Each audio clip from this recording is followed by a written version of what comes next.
Hello, coolers, and welcome back to another interesting episode of Viva Barca, the home of everything Barca.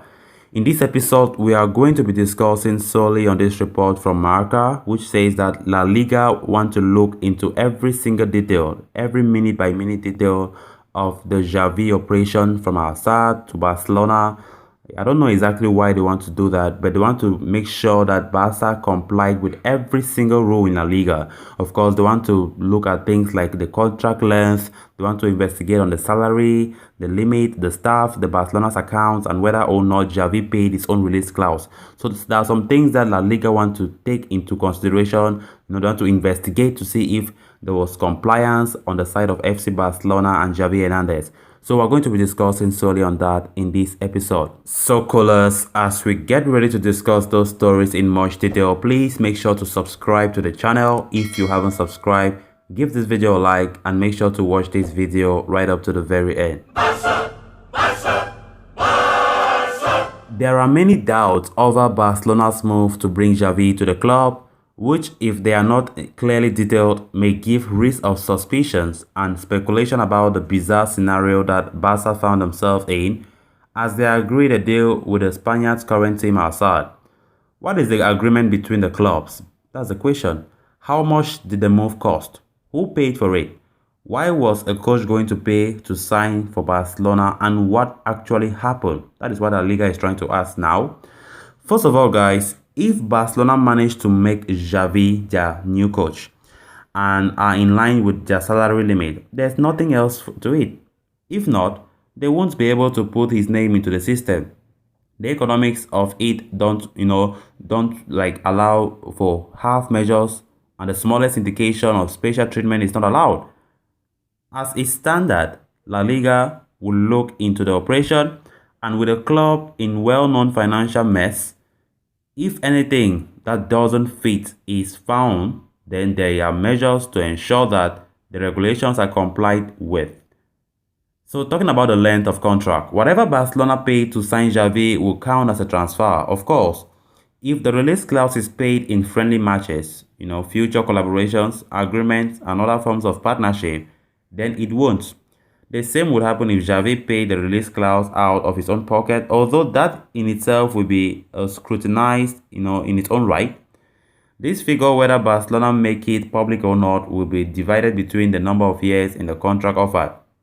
Right now, it seems crazy to sign any coach for more than 2 seasons, and it is increasingly rare that this is done because the compensation to be paid if, for whatever reason, they sack him becomes very difficult, very, very difficult.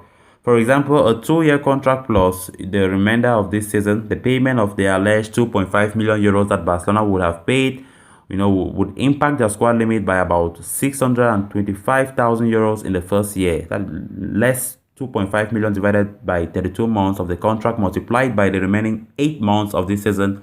For the following 2 years, it would work out as 937,500 euros, in the salary cap.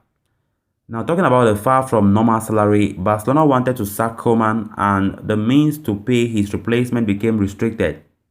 Just 4% of the squad limit, in a move that was made to prevent a team in trouble being left without coaching staff.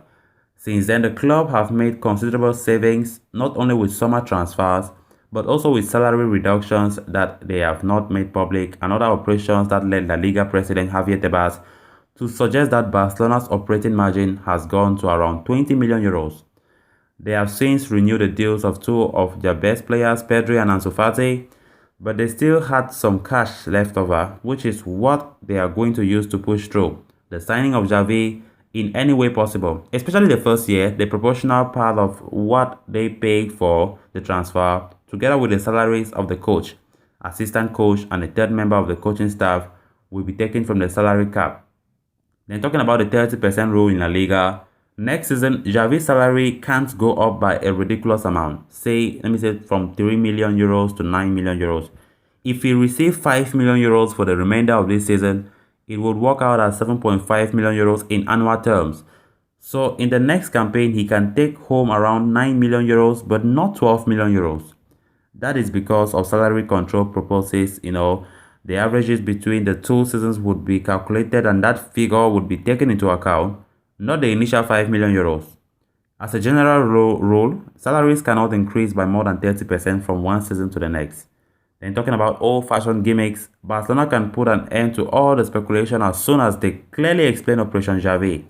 Football in 2021 is a place where cheating or financial balancing acts are scrutinized. And on social media, speculation of Xavi paying his release clause and Barcelona paying him back is rife. At the end of every season, clubs have to submit to an audit, and in which it would be impossible to hide something of that magnitude. Plus, sanctions would be devastating, from transfer bans to much worse. So to think a credible club would expose themselves to that is very, very difficult. So guys, with that we come to an end of this episode. Thanks a lot for watching. Hope you did enjoy the video and also hope you did subscribe. If you haven't, make sure to do so you always stay in touch with the latest on FC Barcelona, on Viva Barca. Until next time, bye bye.